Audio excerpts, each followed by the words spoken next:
Boa noite mais uma vez, alegria nossa. E mais uma oportunidade de abrir a palavra de Deus, de ler a palavra de Deus, de explicar a palavra de Deus. Nós pregamos durante alguns meses sobre o caráter de Cristo, sobre a teologia de Jesus Cristo. Falamos que Jesus é superior a tudo. Falamos que Jesus é o Criador de tudo. Falamos que todas as coisas estão sob o controle desse Jesus. Falamos que nada nesse mundo acontece sem que Deus saiba. E falamos, enfim, que nada foge o plano perfeito de Deus para a humanidade. E por muito tempo nós enfatizamos que o mundo subsiste por causa dele. Isso é a doutrina da excelência de Cristo. Os salmos estão cheios dessas referências. Nós temos bastantes louvores sobre a exaltação do nome de Jesus. Nós temos muito que aprender sobre o poder miraculoso de Jesus nas Escrituras. Nós entendemos o poder de Jesus para ressuscitar mortos, porque está escrito que ele fez isso. E nós também precisamos e temos condições de saber, né? Jesus não é um homem qualquer, né? Ele é Deus, o Filho, e o Filho de Deus.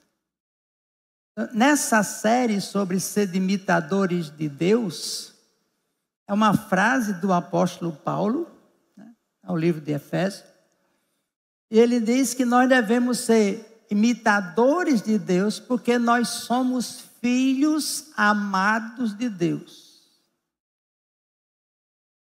E é comum na relação humana, todo filho amado querer imitar o pai.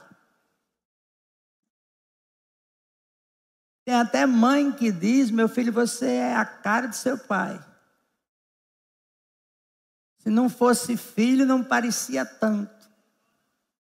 Então são frases que definem que nós, né, como filhos de seres humanos, que vivemos com ele, nós temos a tendência de imitar algumas características de nossos pais. Não só físicas, mas emocionais e também de atitudes. Então, Paulo, sabendo disso, Paulo escreve à igreja de Éfeso, uma igreja salva, regenerada. Então, ele diz que os crentes de Éfeso e todos nós crentes devemos imitar Deus. Deus, Criador de tudo. Deus o Todo-Poderoso, Deus o Santo, Santo, Santo. Então, é uma responsabilidade nossa. E Deus diz que nós devemos imitar a Deus como filhos amados que somos. Então, para imitar alguém, você tem de conhecer essa pessoa. Então, nós trouxemos a segunda parte do tema, imitadores de Deus, como agindo como Deus, como Jesus agiu. Jesus é Deus? É. Mas Jesus tornou-se homem. O Deus Todo-Poderoso deixou a sua glória, diz a palavra de Deus, esvaziou-se da sua glória, desceu a esse mundo, foi reconhecido em figura humana, né? Sofreu, e no livro de Hebreus diz que ele foi tentado à nossa semelhança em todas as coisas. Aquilo que você é tentado, Jesus foi tentado como ser humano. Então, nós nessa série, nós não estamos falando da teologia sobre Jesus. Nós estamos falando sobre as atitudes, as emoções de Jesus. O modo como ele viveu entre nós, o modo como ele reagiu a diversas situações. Logo aos 12 anos, a Bíblia diz que Maria saiu com José e Jesus, e de repente Jesus desapareceu. No meio daquela multidão, Jesus desapareceu. José com o padrasto e Maria com a mãe ficaram preocupados. Cadê Jesus? E todo mundo atrás de Jesus. E quando José e Maria encontraram com Jesus, ele não reagiu como qualquer um de nós reagimos. Eles perguntaram, nós estávamos preocupados, e ele disse, vocês não sabem que eu vim fazer a obra do meu Pai? Minha missão aqui é fazer o que meu Pai mandou fazer. Jesus chega no templo, no templo dos cambistas, e lá tudo trocando dinheiro e moeda, e Jesus então reage de modo irado, derruba aquelas mesas, pega um chicote, umas cordas e sai batendo naqueles vendedores. Estranho, né, Jesus reagir assim? Açoitando, tirando de lá, e Jesus disse, vocês fazem da casa de meu Pai comércio. A casa de meu Pai é chamada casa de oração. Quer dizer, vocês estão fazendo dela comércio. Jesus reagiu, botou todo mundo para fora. Então são essas circunstâncias e outras tantas que Jesus reage, que quem estava andando com ele estranha. Estranha. Na transformação da água em vinho, no Caná da Galileia, faltou vinho, o servente vai para Jesus, para a mãe de Jesus e diz para ela, faltou vinho. E ela passa essa mensagem para Jesus e Jesus disse, que tenho eu contigo, mulher?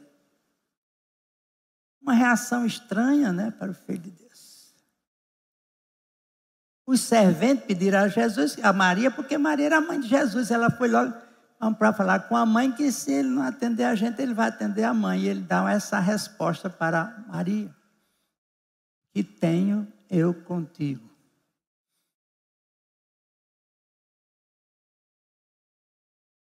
Todos nós, em qualquer lugar, e não é novidade que o mundo está cheio de pecados. Não é novidade para ninguém. Os efeitos do pecado são vistos a todo momento ao nosso redor. Os efeitos do pecado são vistos em doenças. O pecado trouxe doença para a humanidade. É visto em morte, o pecado trouxe morte para a humanidade. É visto na violência, o pecado trouxe violência para a humanidade. É visto na imoralidade cada vez mais explícita e debochada. É visto na desonestidade. Depois que Adão pecou, o pecado atingiu todas as áreas do ser humano. E nós reagimos como pecadores. Nós agimos contra a violência com violência.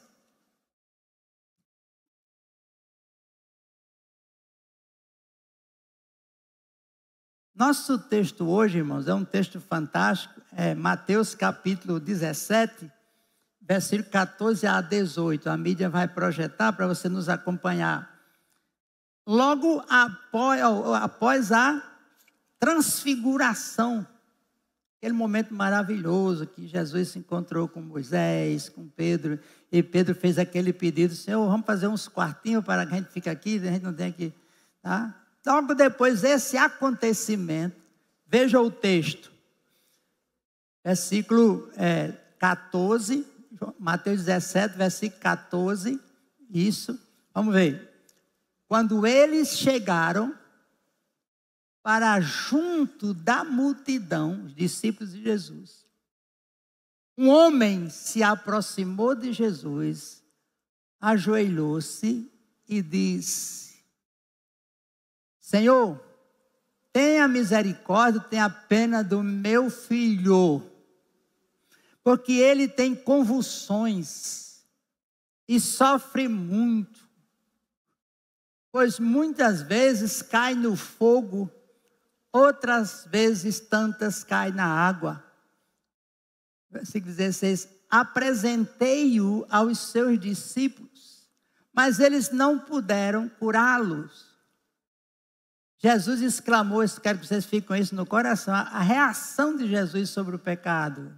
Veja bem, Jesus olhou e disse assim, ó geração incrédula e perversa.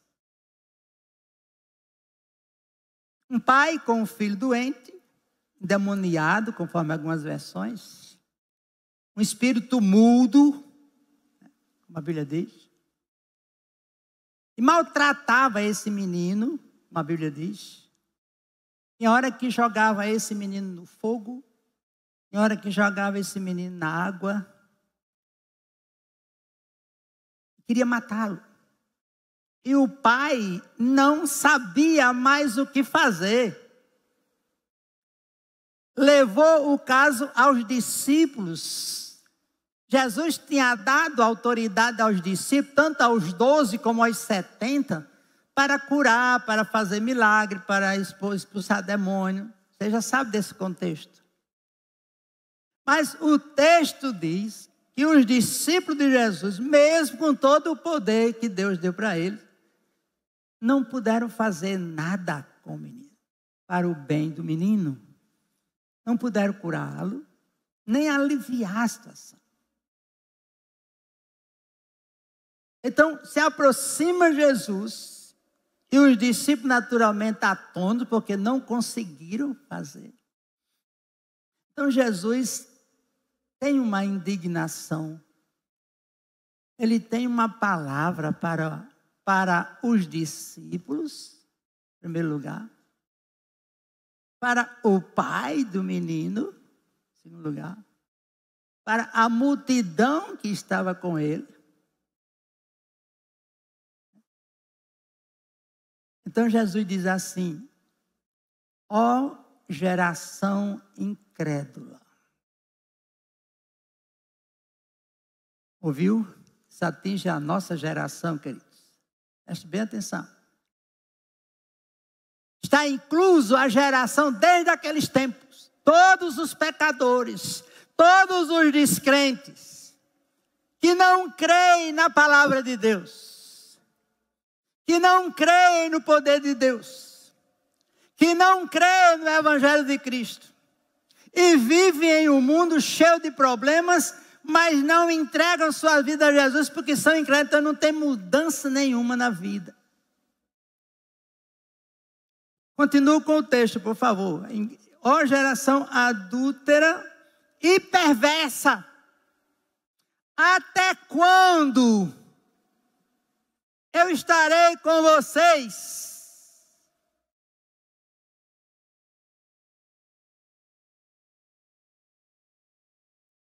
Até quando terei de aguentá-los? Traga o menino. Veja bem a reação de Jesus. Ele falou para todo mundo, ó geração incrédula, descrente e perversa. Até quando, mesmo eu estando nesse mundo, até quando? Vocês vão viver sem fé, sem confiança e sem a dependência em mim, até quando? Vocês vão sofrer mesmo com a minha presença?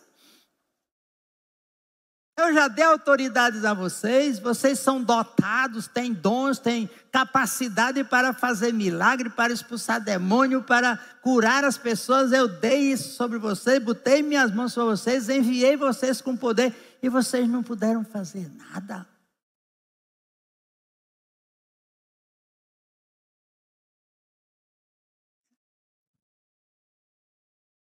Gosto demais disso. Então ele continua dizendo, traz o menino aqui, versículo 18, Jesus repreendeu o demônio, e este saiu do menino, e desde aquela hora o menino ficou curado. E os discípulos então se ajuntaram a Cristo, isso não está no texto aí não, mas então os discípulos se aproximaram de Jesus e perguntaram em particular, por qual motivo nós não podemos expulsar? Os discípulos que tinham recebido a autoridade de Jesus para curar, estavam agora apertados. Jesus tinha dado autoridade e não tinham feito nada, lutaram. Lembra daquela pesca maravilhosa? É um paralelo para você pensar. Aquela pesca maravilhosa. Os discípulos, pescadores experientes, pescadores de primeira, passaram a noite pescando e não pegaram nada.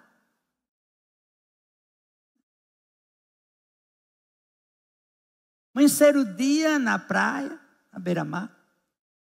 Jesus aparece e pede alguma coisa para comer.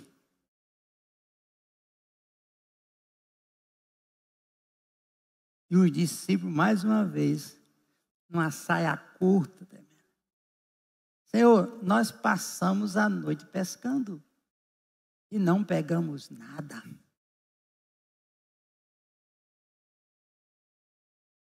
Jesus disse, levantai, pega o barco e vão para o fundo do mar. Os discípulos estranharam, porque ninguém vai pescar no fundo do mar, não tem peixe, naquela hora não tem peixe. Mas eles entenderam, então eles repetiram, Senhor, nós passamos a noite pescando, não pegamos nada, mas sob a tua palavra, como o Senhor está mandando, nós vamos lançar a rede. Incrédulo, mas o Senhor está mandando, e o Senhor está mandando, a gente vai. Você já sabe a resposta. Lançaram a rede e trouxeram cheia de peixes. A fé, meu irmão, para curar, a fé para resolver seu problema é na palavra de Deus. Não é a palavra que você disse, é de quem é a palavra que você crê. Quem disse o que você crê?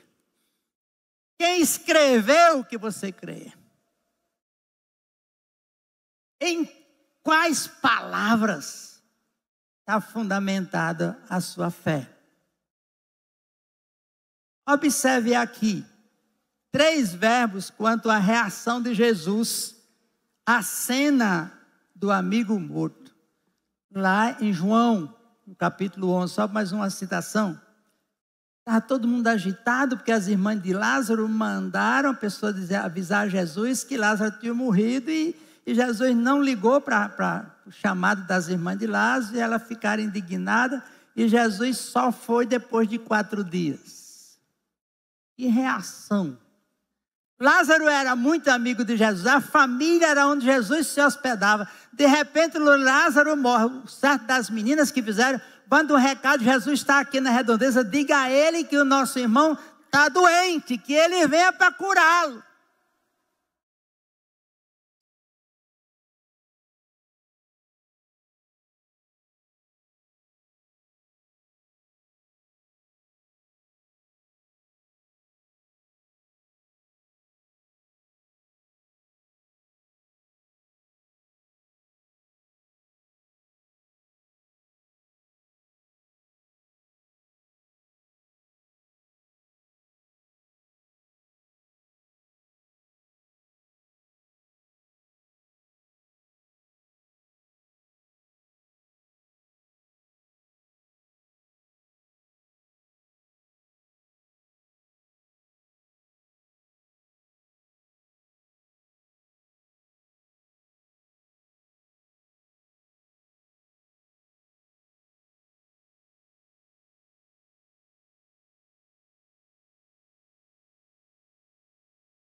Só mais um paixão, quando viu aquela multidão exausta, como ovelha sem pastor, ele entrando em Jerusalém, a Bíblia diz que quando ele viu aquele povo, ele disse que ele teve compaixão.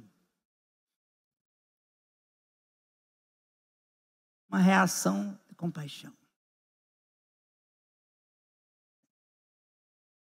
Jesus demonstrou amor, demonstrou perdão e intercessão. São reações que nós devemos tê-las quando estamos em situações que Jesus teve. Ele nos ensina: chorai com os que choram. Não é pecado chorar com quem está chorando. Nem é esquisito chorar com quem está chorando. É esquisito rir quando as pessoas estão chorando. Não é errado chorar num funeral. É esquisito você rir no funeral. E a gente tem uma certa mania, né, de chegar para as pessoas do morto e dizer: mulher, não chore não, seja forte. É isso, não diga isso não. Diga isso não. Já disse uma vez que eu tinha muita dificuldade de fazer funeral. Porque eu não sei, aprendi um pouquinho, mas eu não sabia o que fazer. Qual era a minha reação? Eu chegava perto, dava a mão no ombro e pronto. Não era nem doido em falar, que eu achava que ia dizer besteira. Morreu um pastor aqui em Mossoró, faz tempo, muito tempo. Pastor velho, bem experimentado. Chamaram todos os pastores de Mossoró e região de diversas igrejas. E eu fui. Botaram esses pastores todos na frente lá, naquela plataforma lá. E eu observando cada pastor que subia, dizia para a igreja: irmãos, não chore não, ele já cumpriu seu ministério. Irmão, não precisa chorar não. E a igreja, eu vim da igreja, eu disse: hoje eu acerto. Hoje eu bato bem na tecla, né? Chegou a minha vez, eu disse: irmão, 5 minutos para todo mundo chorar. A igreja, Aí eu fui dizer para os pastores: irmãos, eles têm motivo para chorar, estão perdendo o seu pastor. 40 anos de ministério. Você chega numa situação dessa, dizendo: não chore, não chore. Aí é que nós devemos reagir como Jesus reagiu com a história de Lázaro. Chorou. Jesus agitou-se no seu espírito. Jesus comoveu-se, diz a palavra do grego, perturbou-se, impacientou-se. E perguntou para Maria e Marta: onde foi que vocês puseram? Onde é que está o corpo dele? A mulher disse logo: Senhor, não tem mais jeito não, já faz 4 dias, já está podre, já está cheirando mal. O Senhor demorou, meu irmão está morto, não mexe mais com isso não. E Jesus disse: onde foi que vocês puseram? Eu não disse a vocês que se crerem vereis a glória de Deus? Me diz onde é que está. E vai se dirigindo ao túmulo, chega lá e Jesus disse: Lázaro, sai daí. Nossa temática, irmãos, é para que nós aprendamos de maneira prática, que a Bíblia nos ensina através de Jesus, como nós devemos nos comportar nas situações pelas quais Jesus passou. No pináculo da cruz, Jesus crucificado, cravado, coroa de espinho, nas suas últimos minutos. O povo zombando, e Jesus diz o quê? Pai, perdoa-lhes. Já ouviu isso? Já leu isso na Bíblia? Pai, perdoa essa multidão, porque eles não sabem o que fazem. Perdoa. Essa é a reação de um filho de Deus. Ah, pastor, mas aí é querer demais, né? Jesus é porque ele era Deus. Não. Ele estava morrendo como um homem. Ou não? Ele estava sendo furado. Deus é espírito, estava sendo furado como uma criatura humana. Ele estava sentindo dores.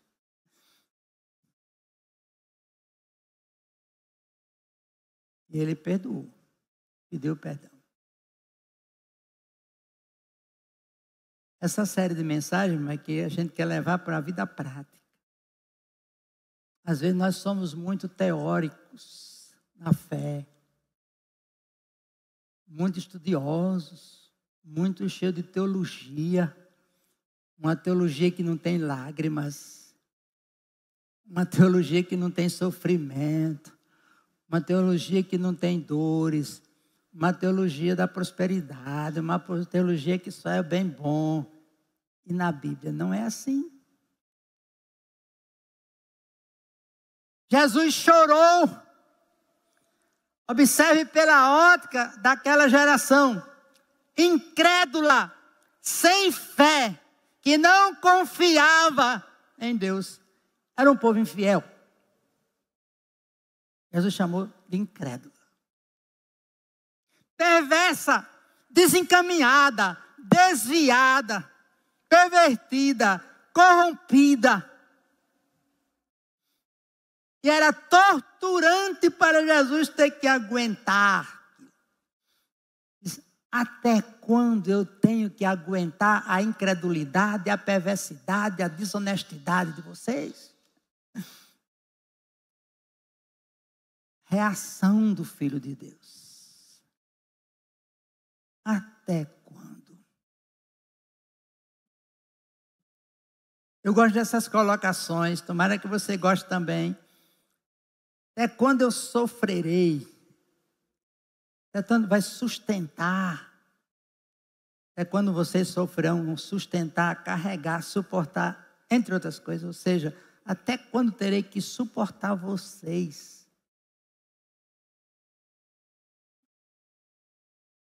Eu sei que tem pessoas aqui que ainda não é crente. Já ouviu o evangelho diversas vezes. E disse não, uma vez, duas vezes, três vezes, quatro vezes, cinco vezes. Já entendi, mas eu não quero, não quero. Eu sei que o Senhor é Deus, mas eu não quero. Jesus fez essa mesma pergunta, até quando? Até quando eu vou suportar essa incredulidade? Com quem Jesus se chateou? Estou começando a chegar no fim. Com os escribas, que discutiam com os discípulos. Jesus se chateou com os escribas, os religiosos da época. Jesus se chateou. Será que ele se chateou com o menino que era pecador? Será que ele se chateou com o pai do menino que implorava? Será que ele se chateou com os próprios discípulos que não conseguiram expulsar? Com nenhum deles. Com nenhum deles em particular. A acusação geração pecadora é abrangente a todos os pecadores em Jesus Cristo, de lá até cá. De lá até cá. Então, você e eu, nós precisamos entender que Jesus é Deus, certo? E Ele veio para morrer na cruz do Calvário, pelos meus pecados, pelos seus pecados, derramou o seu sangue por nós. Você já sabe dessa teologia. E Ele diz lá em Mateus, diz, vinde a mim, todos vós que estáis cansados, sobrecarregados de pecados, e eu vos aliviarei. Aprendei de mim, que eu sou o manso e humilde de coração, e em mim achareis descanso para vossas almas, porque o meu jugo é suave e o meu fardo é leve. Esse Jesus que morreu no meu lugar, no seu lugar. Quando ele veio nessa terra, ele disse: vem a mim todos. Todos os que são pecadores. Todos que estão sobrecarregados de pecado. Nesse nosso mundo, irmão, ponta a ponta, nós encontramos diversas pessoas que acham que não tem muito pecado. Você já ouviu pessoas assim? Já encontrou com pessoas que disseram que não precisa de Jesus, não?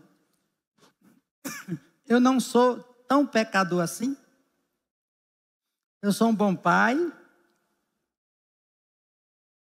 Eu sou um bom filho. Eu sou um bom marido. Eu pago as minhas contas. Não sou pecador assim. Ele está dizendo: eu mereço um lugar no céu.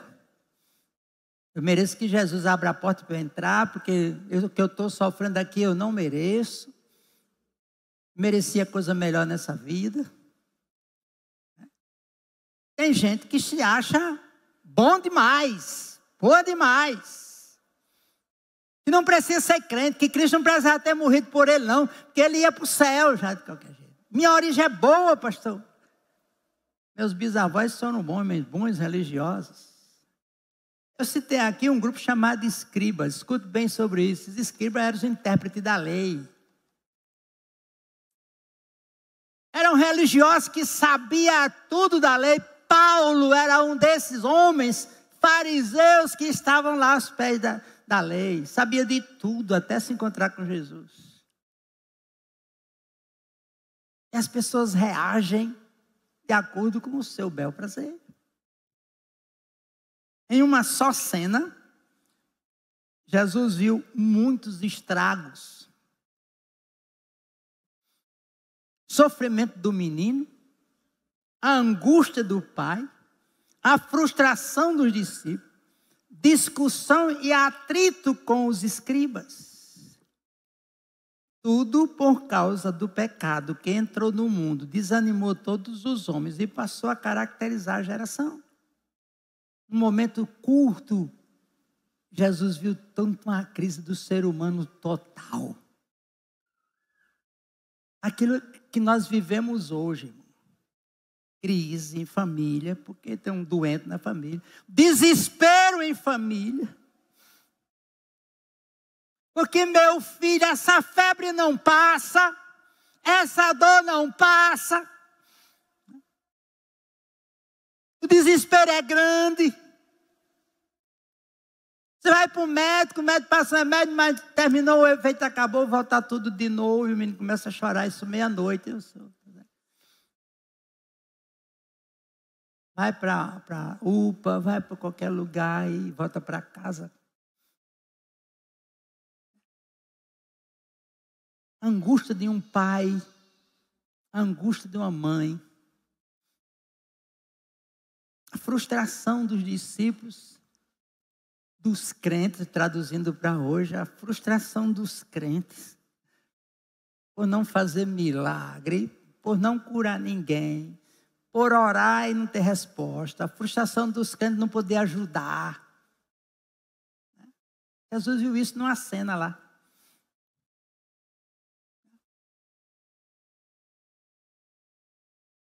Nossa temática, ser imitadores como eu sou de Deus, como filhos amados.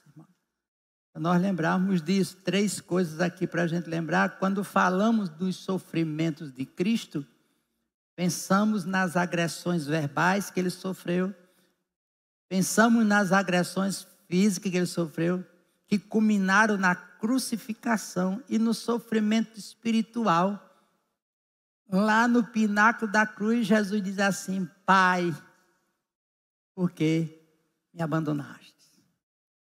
Tinha sangue descendo, tinha o espinho cravado. Ele não teve esse sofrimento físico, mas o sofrimento espiritual. Meu pecado, teu pecado, separou Jesus do Pai. Entenda isso. Meu pecado, teu pecado, o Pai, os olhos do Pai não podem ver pecado, não podem mirar pecado. E Jesus então leva os olhos para o céu e diz: Pai, por quê? Por que me desamparaste? Por que me abandonaste? Estou sozinho nessa cruz. Tu estás, Senhor. Ainda há este sofrimento, absolutamente um Deus santo, na pessoa de Jesus Cristo, de suportar pecado por todos os lados da forma que tem pela humanidade. Ele foi ferido pelas nossas transgressões e moído pela nossa iniquidade. O pecado que nos traz estava sobre ele. Pelas suas pisaduras fomos sarados. Qual é a sua reação? Quando a gente pede assim para você entregar a sua vida a Jesus, para você viver para Jesus, qual é a sua reação? Castigo que nos traz a paz. Por causa dos nossos pecados, caíram sobre Jesus. E nós o reputávamos por aflito, ferido de Deus e oprimido. Uma reação contrária à que deveríamos ter. Nós rejeitamos todo o ensino sobre Jesus. O normal, irmão, é o crente ter algo daquele desconforto que Jesus sentiu. Jesus ansiava ir embora e voltar para o Pai. Mas quando nós estamos em sofrimento, não é assim que nós reagimos. É esquisito. Nós, como filhos de Deus, habitados pelo Espírito Santo, não sabemos como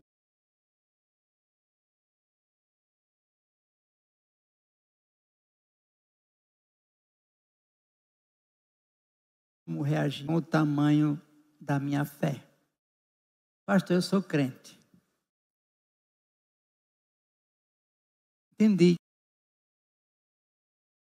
Mas o que é que eu faço, pastor?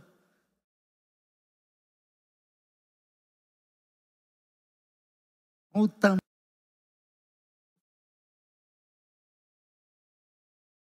Crença, a minha vida cristã é tão vazia,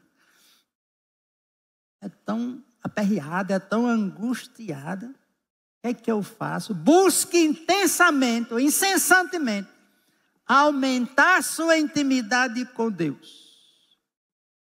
Inclusive orando. Quer reagir como Jesus reagiu? Aumente sua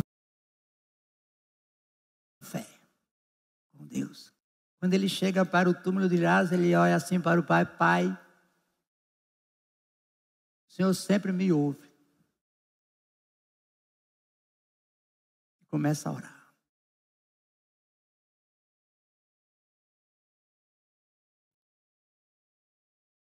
Segunda coisa, reconheça que tem uma fé pequena.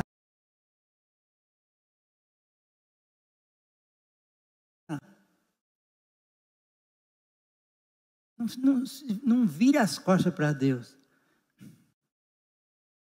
Se sua fé é pequena, os discípulos tiveram isso, ele disse: Senhor, aumenta-nos a fé. Se você está uma fé fraca, irmão, ora, busca a palavra de Deus. E você que não é crente, que está nos visitando, muito obrigado pela sua presença. Eu disse, numa das primeiras mensagens, que só existiram 3 pessoas humanas no mundo. 3. Chama o nome de humanidade, mas nós não somos humanos. Descanse, viu? Nós não somos humanos. Humanos só teve Adão e Eva e Jesus. Depois que Adão pecou e todos nós viemos depois de Adão, nós somos pecadores, separados de Deus, por causa do pecado. Nós não somos humanos. Até eu estava achando interessante que a sociologia, ele tenta definir a humanidade, ele diz que nós somos seres ou animais, né, animais racionais. Já viu essa tradução para a humanidade? A sociologia não diz que nós somos humanos. Diz que nós somos animais racionais, para fazer uma diferença do jumento, da cabra, do cabrito. Nós temos apenas raciocínio, mas nós somos animais, diz a sociologia. A Bíblia diz que nós somos pecadores. Não há justo, nem sequer um, todos pecaram e destituídos estão da glória de Deus. Então você que não é crente, você vai reagir do modo como você é descrente. Mas o crente não pode reagir como um pecador sem Cristo.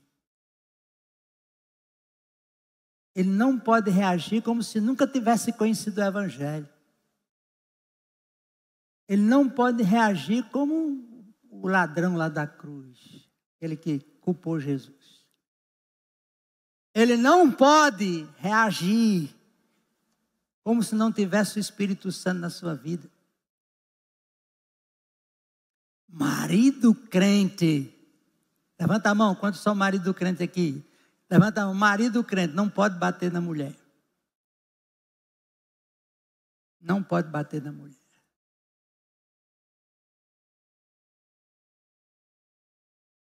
Essa reação de bater em mulher não é para homens crentes.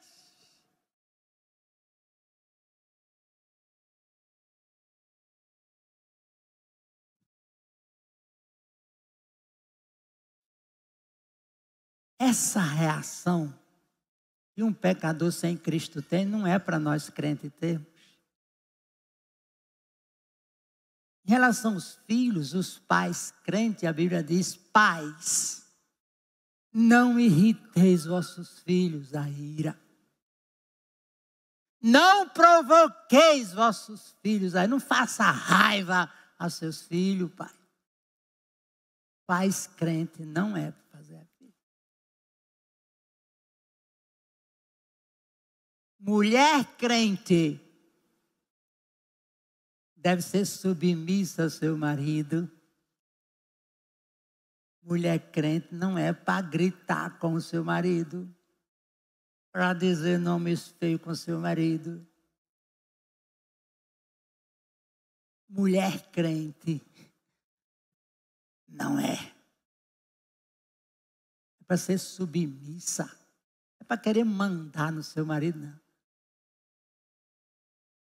Não é para ser sargentona, aquela mulher só falta usar uma arma. O vizinho vai chegando em casa, já está mudando de cor, porque tem uma fera aí dentro. Mulher crente, não acha graça não. A reação do homem crente, da mulher crente, dos filhos crentes, nesse mundo é diferente do descrente. Se nós vamos imitar a Deus agindo como Jesus agiu, nossas famílias têm que ter respeito, nossa família tem que ter paz, nossa família tem que andar com Deus, nossa família tem que ser um ambiente de oração, nossa família tem que ser um lugar aconchegante, nossa família tem que ser um lugar de amor, nossa família tem de glorificar a Deus. Não deixe que os efeitos do pecado destrua a sua comunhão com Deus. Não deixe que os efeitos do pecado faça você virar um bruto qualquer. Não deixe que o efeito do pecado tire você do sério do Evangelho. Não deixe que o efeito do pecado na sua vida, uma vez que você foi perdoado, faça de você um assassino. Faça isso não. Estamos aqui para imitar Deus. Paulo diz isso.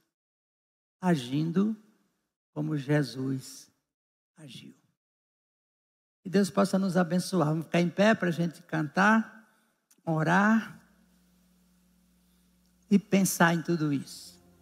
Fica em pé junto com a gente. Canta junto com a gente.